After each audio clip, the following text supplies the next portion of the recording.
à tous, merci pour l'invitation à présenter aujourd'hui. Donc, je suis Nikita Bachelard, chargée d'affaires publiques pour la Fondation Droit Animal, Éthique et Sciences, donc connue sous le sigle LFDA. Pour ceux qui ne connaissent pas, donc une fondation reconnue d'utilité publique qui existe depuis 1977. Et on s'intéresse à toutes les catégories d'animaux, et donc y compris aux animaux d'élevage, évidemment.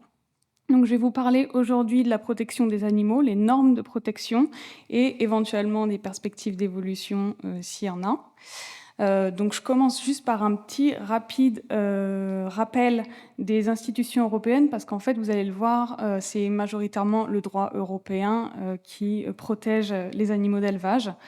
Donc, la Commission européenne, c'est celle qui prépare et présente les projets de loi européens. Et ensuite, il y a le Parlement européen et le Conseil de l'Union européenne qui votent les textes.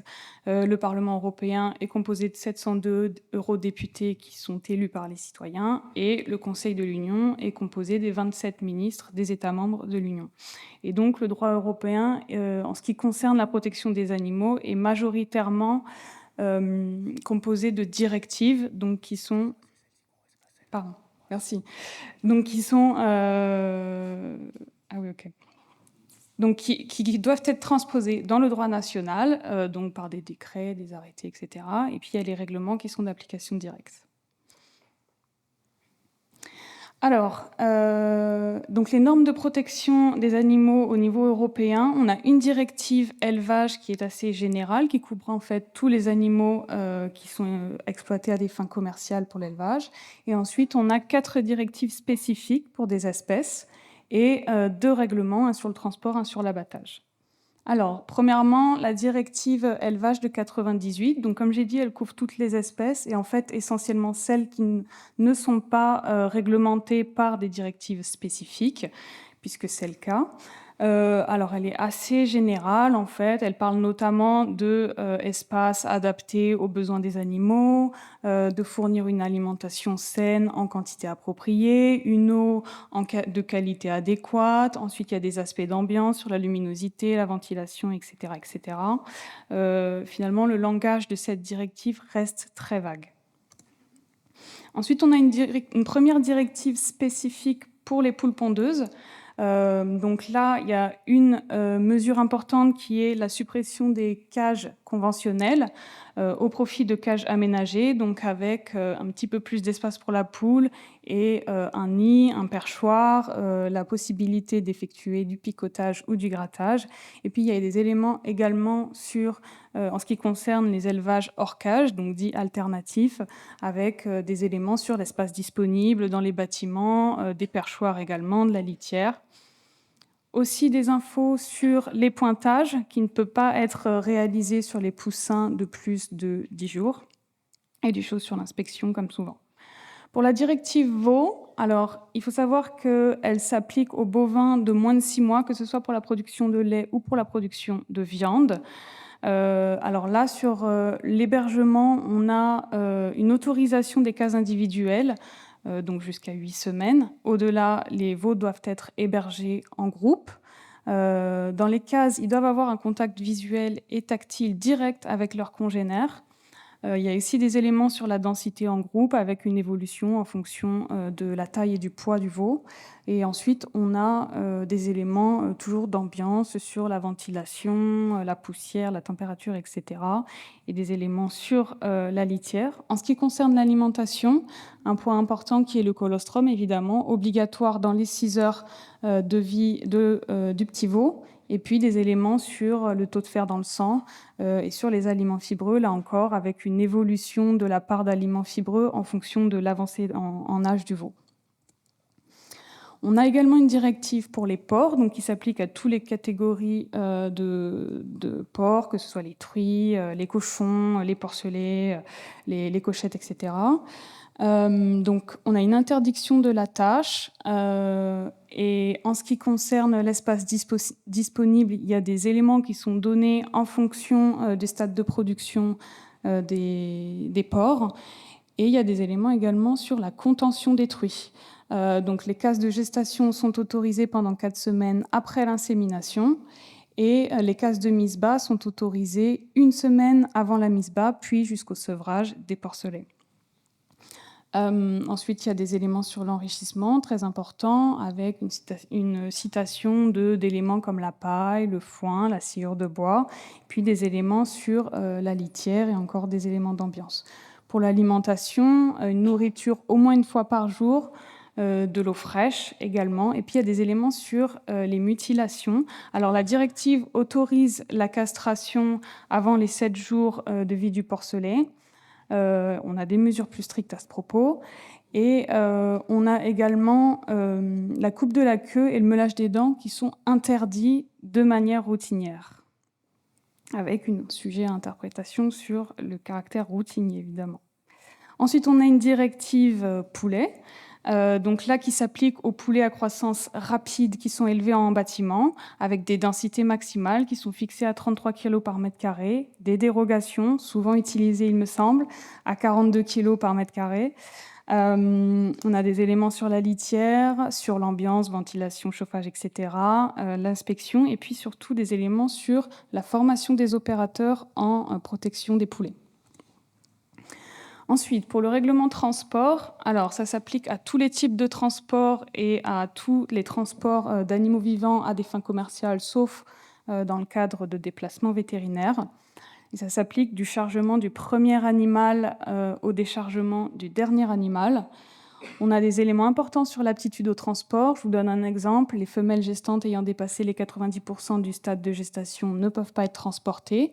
On a aussi une distinction entre les transports de 8 heures et moins, et les transports de plus de 8 heures qui sont considérés comme des transports de longue durée, avec différentes formalités administratives à remplir en plus, et également des dispositions supplémentaires. On a aussi des dispositions sur la température, donc avec un transport autorisé entre 5 et 30 degrés, moyennant plus ou moins 5 degrés à chaque fois, et puis des durées de transport maximales avant que le déchargement des animaux pendant une période de 24 heures soit obligatoire. On a des éléments également sur l'espace disponible, avec des normes par espèce et par catégorie d'animaux, et puis sur la configuration des moyens de transport, notamment sur les rampes qui sont utilisées, sur l'eau et la nourriture également. Sur la manipulation, il faut éviter l'aiguillon électrique. Sur la formation également, avec la nécessité d'avoir un certificat d'aptitude au transport des animaux vivants pour les opérateurs. Et enfin, pour les trajets de longue durée, il y a aussi l'aspect carnet de route qui permet de bien planifier le voyage et de bien le suivre aussi également. Sur le règlement abattage, alors, on a des obligations de formation, l'obligation aussi d'avoir un représentant en protection animale. On a des dispositions sur la configuration des abattoirs. Le plus important, c'est l'étourdissement. Donc, on a une obligation d'immobilisation avant une obligation d'étourdissement des animaux mis à mort, avec, comme vous le savez, des dérogations pour les rites religieux. On doit vérifier la perte de conscience des animaux. Et il y a toute une liste de méthodes d'étourdissement qui sont fixées par le règlement par espèce, avec notamment, si je prends l'exemple des poussins, le broyage. Pour les volailles, on peut avoir le bain d'eau électrifié. On a aussi le CO2 pour les porcs, les volailles. Enfin voilà, il y a tout un type de méthodes. Donc voilà pour la présentation un peu de la législation. Et en fait, la Commission européenne, elle a évalué les normes qu'elle a mises en place au fil des années et elle en a tiré un bilan de qualité où elle juge que la législation est utile parce qu'elle a permis d'améliorer le sort des animaux depuis qu'elle a été mise en place. Alors elle donne de nombreux exemples. Moi j'en ai choisi un, par exemple pour le transport. Entre 2005, qui est la date d'entrée en vigueur du règlement, et 2009, il y a eu une baisse du nombre d'animaux déclarés morts à l'arrivée du trajet. La Commission européenne a aussi fait une analyse coût-bénéfice des textes en vigueur. Et en fait, elle s'est rendue compte que les bénéfices qui étaient liés à la mise en œuvre de la réglementation, donc que ce soit par une amélioration de la productivité, une réduction des problèmes de santé, une prise en compte aussi des problématiques éthiques de bien-être des animaux et environnementales, a surpassé finalement les coûts qui ont dû être engendrés par l'application de ces normes. Je voulais mentionner aussi la question des mesures nationales plus strictes, parce qu'effectivement, en France, on a des mesures qui vont un petit peu plus loin que les normes que j'ai présentées. Alors si je prends le cas par exemple des poules pondeuses, on a une interdiction désormais des nouveaux bâtiments de poules pondeuses en cage, bon, avec des dérogations, des adaptations, je ne vais pas rentrer dans le détail maintenant. On a aussi la fin de la castration à vif des porcelets. Donc maintenant, il y a une prise en charge de la douleur obligatoire, ou évidemment pas de castration ou immunocastration. Et puis, il y a l'arrêt de l'élimination systématique des poussins mâles pour la filière aux coquilles, avec un nouveau sexage possible jusqu'au 15e jour d'incubation. Là aussi, il y a quelques dérogations. Toutefois, donc dans le bilan de qualité, la Commission européenne, elle note que les normes qu'elle a mises en place il y a maintenant quelques années que ça, 10, 20, 30 ans, ne sont plus suffisantes en fait pour assurer la protection des animaux et également leur bien-être. Alors, elle commence par justifier ça par le fait que la réglementation est assez imprécise, et on l'a vu notamment dans la directive élevage de 98, avec beaucoup de mots très très vagues qui sont utilisés, mais c'est le cas aussi dans les autres directives, comme des mots appropriés, suffisants, adéquats, qui en fait sont extrêmement sujets à interprétation. Et ça entraîne des difficultés de mise en œuvre. Je peux prendre l'exemple de la codectomie routinière. Routinière, c'est très difficile à définir, et voilà, c'est compliqué ensuite de mettre correctement en œuvre cette interdiction. On a aussi, la Commission juge aussi qu'on a des normes qui sont lacunaires, et bon, on le voit, on a 4 directives spécifiques, comme je l'ai expliqué, mais du coup, il y a plein d'espèces qui ne font pas l'objet de normes très précises. C'est le cas des lapins, c'est le cas des poissons, c'est le cas des vaches laitières, etc., etc. Et enfin, et c'est aussi très important, la législation, elle est reconnue par la Commission européenne comme étant obsolète, c'est-à-dire qu'elle n'est plus en ligne avec les dernières connaissances scientifiques sur le bien-être des animaux qui ont évolué. On était en fait avant dans une logique d'absence d'émotions négatives pour les animaux. On est beaucoup plus maintenant dans la présence d'émotions positives nécessaires pour permettre à l'animal d'atteindre un état de bien-être. Donc, ça m'emmène sur le point de la mise à jour des connaissances scientifiques. Alors, dans le cadre de la révision espérée, en tout cas par l'Union européenne, la Commission a mandaté l'EFSA, qui est l'Autorité européenne de sécurité des aliments, sur des sujets bien précis. Alors, je voulais vous parler rapidement de l'EFSA, qui est en fait un organe de l'Union européenne, qui est composé d'experts scientifiques venant de toute l'Union européenne, et dont le but est d'analyser finalement la littérature scientifique sur des sujets précis en lien avec le bien-être des animaux, notamment, et sur d'autres sujets évidemment, et de produire des avis et des recommandations sur cette base-là. Et l'EFSA permet en fait d'éclairer les décisions publiques qui seront prises ensuite par la Commission, puis votées par le Parlement et le Conseil. L'EFSA n'est pas du tout politique, c'est-à-dire que derrière, une fois qu'elle a rendu ses recommandations à la Commission, elle va avoir le rôle de finalement faire des arbitrages politiques, de choisir, de piocher et de justifier ses choix. Donc c'est la Commission qui a un rôle politique, pas l'EFSA. Donc, la Commission s'est engagée à réviser les normes de protection des animaux dans le cadre de la stratégie de la ferme à la table. En 2020, elle s'est également engagée à mettre fin à l'élevage en cage à la suite de l'initiative citoyenne européenne End the Cage Age. Et donc, elle a demandé à l'EFSA de produire de nombreux rapports pour éclairer cette décision. Alors, si je prends par exemple le rapport de l'EFSA paru l'année dernière sur les porcs, une des principales recommandations de l'EFSA, c'était de mettre en place pour les truies des cases de maternité-liberté, et donc d'éviter les cases de gestation et de mise bas. C'était aussi d'éviter la codectomie en augmentant l'espace minimal disponible pour les animaux, en fournissant des matériaux d'enrichissement, en améliorant la qualité du sol, etc. Elle a également rendu un rapport sur le transport où là, elle donnait des seuils critiques de température à ne pas dépasser par espèce dans le cadre du transport, et puis également des normes d'espace disponibles par espèce. Pareil pour les volailles et les lapins, elle a fixé ce qu'elle estime être une durée maximale de transport pour ne pas compromettre le bien-être des animaux, qui est un maximum de 12 heures. Pour les poules et les poulets, elle s'est intéressée à la question de l'élevage en cage, qu'elle proscrit en fait. Elle souhaite une augmentation, enfin en tout cas elle recommande une augmentation des densités, la présence de plateformes, de jardins d'hiver, etc. Pour les veaux, alors là, elle recommande d'éviter les cases individuelles au profit du regroupement des veaux, minimum par 2, et de permettre un contact veau-mère au moins pendant la première journée de vie du petit veau. Et pareil, toujours des éléments sur l'espace disponible, sur la litière. Pour les vaches laitières, donc, elle recommande de supprimer la tâche, de donner une litière confortable, toujours des éléments aussi sur l'espace disponible pour les vaches. Et puis, elle parle aussi des brosses qui sont intéressantes pour les vaches.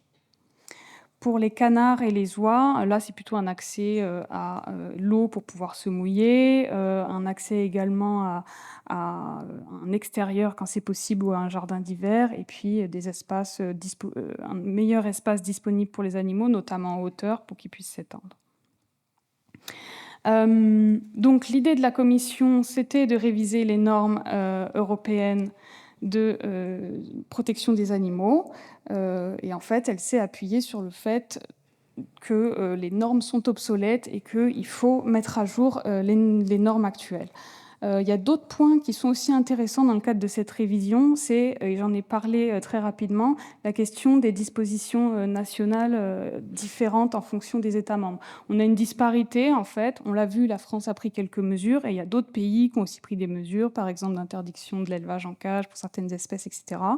Et donc, en fait, on en vient à avoir une désharmonisation des normes au niveau de l'Union européenne. Donc l'idée de la Commission, c'est vraiment d'harmoniser tout ça et de permettre d'avoir moins de distorsions finalement. Pareil avec les pays tiers, là l'idée c'est de mettre en place des mesures miroirs pour que les produits importés soient soumis aux mêmes règles, en tout cas certaines règles qui seraient vraiment importantes, et pour qu'il y ait moins de distorsions avec les productions européennes.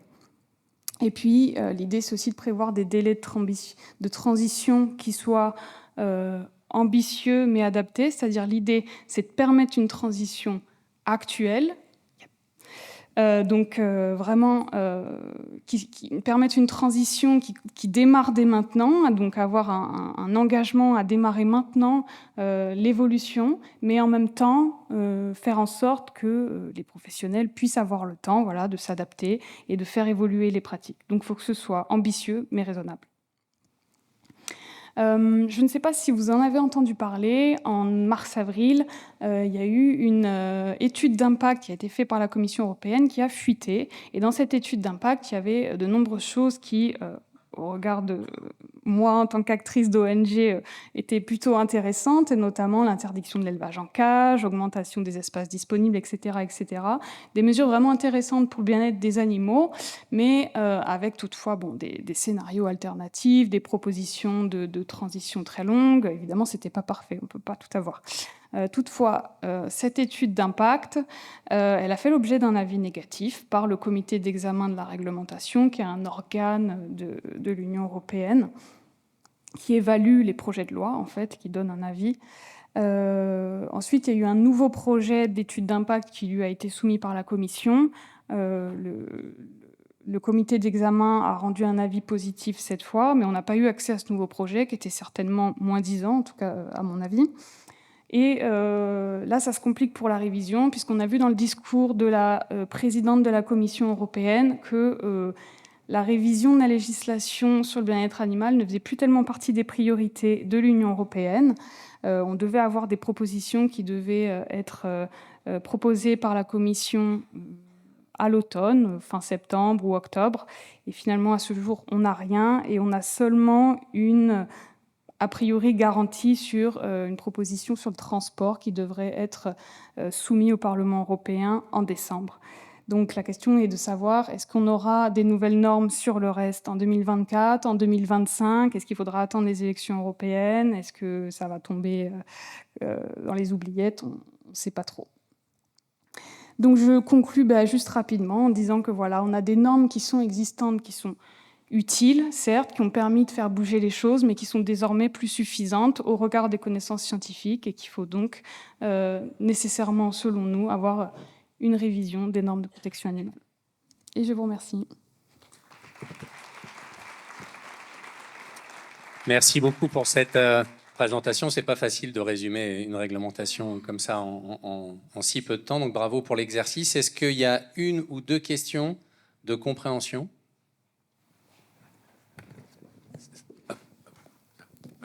C'est pas vraiment une question. Merci beaucoup pour la présentation. C'est juste une précision, parce que la Commission européenne a sorti sa feuille de route hier soir, et la feuille de route pour 2024 n'inclut pas les révisions de la législation sur le bien-être, comme d'ailleurs n'inclut rien non plus sur les systèmes alimentaires. Donc au mieux, c'est reporté à 2025 d'après la feuille de route officielle. A priori, il y a quand même des éléments sur le transport pour décembre, il me semble, mais c'est tout. Est-ce qu'il y aurait une question ou un éclaircissement demandé? Oui. Bonjour Anne et Monique de l'IFIP. J'avais une question juste sur la fin de votre présentation. Vous l'avez peut-être dite et j'ai raté l'info. Donc il y a eu la fuite de l'étude d'impact en avril 23 et en mai 23, le premier avis de la comité d'examen de la réglementation qui a mis un avis négatif. Oui. Et quelles étaient les raisons évoquées dans cet avis négatif Alors, en mai 23? Il n'est pas public, mais les raisons qui ont aussi fuité, en fait, c'était d'ordre économique. L'étude d'impact qui avait été faite par la Commission européenne n'a pas convenu sur le plan économique au comité d'examen qui a jugé que c'était pas cohérent ou réaliste.